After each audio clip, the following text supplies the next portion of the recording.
TV. Peace, Worlds, M-Rec.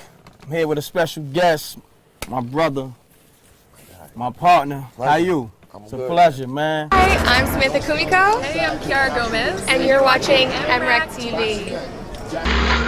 What was your first major hip-hop placement? Well, it was Kelly Price, but then it went right to JayZ Blueprint 2. JayZ Blueprint 2. What song was that? I Did It My Way. Okay. Now, how that come about? Because anybody can't just get a beat to JayZ.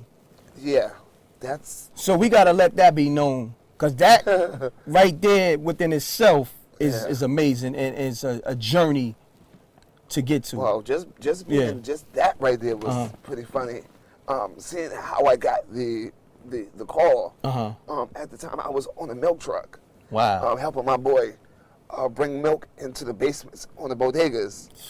And I get a page on my pager, and it said, "Can you come to Baseline Studios, SC?" So I'm like, hold on, this is what? A two-way pager on my two-way pager at the time, which, you know, for some of you young people, you don't know anything about two-way pages. Yo, if you ain't have a two-way pager back then, you just wasn't popping. That's just what it was. That's just what it was. Like, if you call yourself being in the industry and somebody that was making moves, you had to have a two-way. And remember, you was able to, what was that? You put the two ways next to each other and exchange information about information. Beam or something like that. Beam each other. Exactly. That was a weird situation because at the time, I just got the call out the blue. So about 2 minutes later, I get a call from my uncle Big Chuck, who my uncle Big Chuck he was the manager for not Heavy D for Big Daddy Kane in Brooklyn, and he also was the manager. He held down Eminem, Dr. Dre, and the entire Interscope, and of course, you know, the big man Jimmy Iovine over in Eminem, Dr. Dre over L.A. Wow. And he road managed him, and he at the time had a relationship with JayZ, being from Brooklyn. And and what was his name? Big Chuck. Big Chuck. Big Chuck. Salute to Big Chuck. Drama family. He calls me. He's like, "Hey, did anyone call you, or did you get a text?" I'm like, "Well, yeah, actually I did." He's like, "Yo, man, that's go to the studio. That's JayZ." And then right then, just everything just connected. What was the two-way text or the message? What was the message that you got from? It was urgent, and it was like, come to Baseline Studios. It's very important. I fly out, SC. So it was pretty vague until I had to connect what SC means, which was Sean Carter. And from there, it just everything began to speed up. In my life, begin to. I need to know exactly that process. So okay, let's jump right into it. You get off the plane.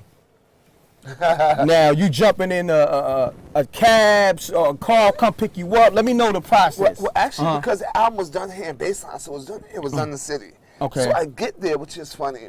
So you came in LaGuardia or JFK? LaGuardia. Okay. So I get back, and then I get over the Baseline, and I'm not too familiar with the layout at the time. I get there, this big Samoan guy like runs up on me, and I'm like, "Hey, I'm here for SC." You know, me being real naive and not really, you know, not really understanding. Like, brother, like SC is just say JayZ. So I'm like, "I'm here for JayZ," and it sounded crazy coming from me. So right away he began to, you know, grab me up and you know, lift me in the air and, you know, thinking I was a groupie or whatever. But funny thing was, who saved me? JayZ. Wow. You know, yo, put him down. He's good. He comes out and saves me. I'm like, oh, shoot, that's really JayZ. Right then, reality hit me. Yo, it wasn't a joke. You know what I mean? Like, JayZ right here in the flesh. And it was just a surreal experience. What was that greeting like? You know, like after he told the Samoan big dude to put you down? Very humble, very professional, but about his business. You know what I mean? Like, it was very approachable, which it really gave me a different level of respect for him. after working with him, because you would think he would be more like, I'm JayZ, I don't need you in the studio. And that was one of the things that he said to me was, I wanted the person that produced the record to be there. And that was very like profound for me coming from JayZ, because it showed even artists that are big want to be produced. They want direction. You know, the old JayZ wants to be a new JayZ, and they're willing to listen to people, which was, it was kind of like my second surreal moment when I met Patti LaBelle, which was pretty crazy because for someone like her who's an icon, I mean, she's like, for my mom, people that looked up, she's iconic. And for her to take her shoes off, pull the wig off, pop a Corona with me, and be like, what's good, what's good, partner, what we doing, and just really let her hair down and be like, I want you here to produce me. That was, it showed me, it don't matter what time or what level or what genre, collaboration is important, which brings me back to the fact I think this is a really good year for people to collaborate again. Facts. You know, to bring what you can to the table. You bring what you can and make it what it's going to be. You know what I mean? And I think it's showing. That's that magic. You know, you have the Cardi B's that are reaching out to the Bruno Mars, and they're both getting money together. And they're both like, you know, and then superstars. And then you have the Meek Mills, who he's like, I'm known, but I need those big records. And who do they go to? He goes to LMA. Yeah. You know what I mean? And they're collabing, and just you go to artists in Atlanta, and that's a big staple in the way they approach each other. But even him reconciling that Drake beef. Yes. You know what I'm saying? And for them to do a record, that was big, because you gotta look collaboration beyond. Yo, that beef is really not about nothing. You understand what I'm saying? They got past that, and they got right back to the money. Yes. Now Drake could bring Meek out, and Meek, well, he get $250 a show or whatever, and they could break bread. Cause come on, you know them Drake ticket sales is nothing. Man. Yo, Meek, what you want, a $250 piece? That's light. But if you think about it, that's like a 2-piece, like literally from the chicken spot. Yeah, that's real. Just 2 pieces of the biscuit. You feel me? But it just all brings you back to that art, just to that mindset of collaborating. You know what I mean? Pulling down your walls, and it goes back to even politics and what we're going through in the world now. You know what I mean? Trump is so built up in his own mind of how he wants to see the world. He's not trying to collaborate. Instead, he's trying to put a wall up. He's very egotistical. Yes. You understand? And so it's very imperative for artists, if we want to take music back, we've got to collaborate with each other more. You know, facts. Not let labels separate us. Or status quo. Yes. You know? Or play each other against each other. And if that is the case, both already know what the situation is, and they choose to play that way. You know, Brandy and Monica, the boy is mine. Yeah. That it was almost like a boxing. Oh man, 2 girls, 2 stars, and you know it was great. That still sells tickets in the boxing stands, in the arenas, in the music. Facts. More than ever, you know. So facts. It's very important. I want to get back to the J. Of course, we going to do that. Collaborate all day.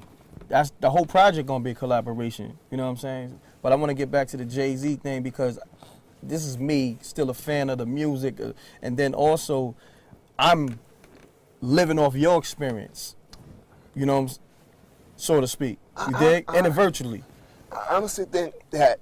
So being being in the studio. For artists, for producers should speak more about their experiences. Yeah. Because it encourages people. You honestly, when you hear stories, you'll be like, "Oh, I'm going through the same thing." Facts. You know what I mean? It's just a different look, a different shade, but we have the same experiences. Facts. So when you was in the studio with him, did you go right to the boards? How that? Yeah, he put me. I mean, him and Guru were right there. Me, him, and Guru. He let me hear the album, which was amazing at the time. There was a young lady sitting in the back at the time that was like, it was dark. She was just kind of incognito, and then come to find out later that was Beyonce. You know, Beyonce. Wow! At the time they were, dating, getting really serious. So Wow. that was pretty cool experience, just to kind of, you know. So you was in the studio with JayZ and Beyonce. Yeah, and, That's crazy. and then you got Benny Siegel. Laying your you got beat, though. State Property there running through in and out the Yeah, gym. see, You had I know Kanye the- running on through there. Yeah, Biggs, those the homies. Dipset. Siegel. So Oh, wow. it was a madhouse in Baseline Studios. It was it was fun.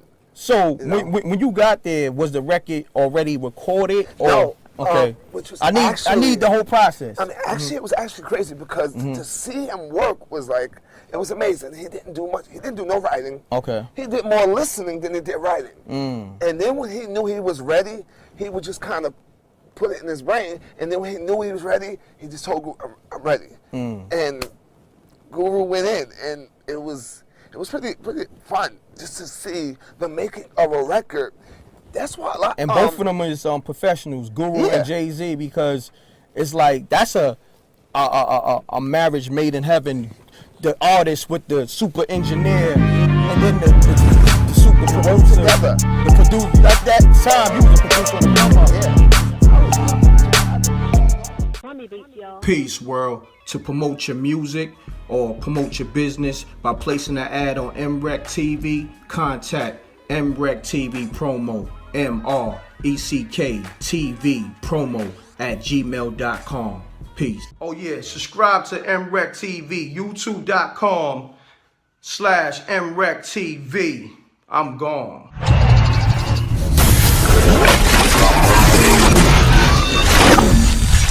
MREC TV. It's got a music.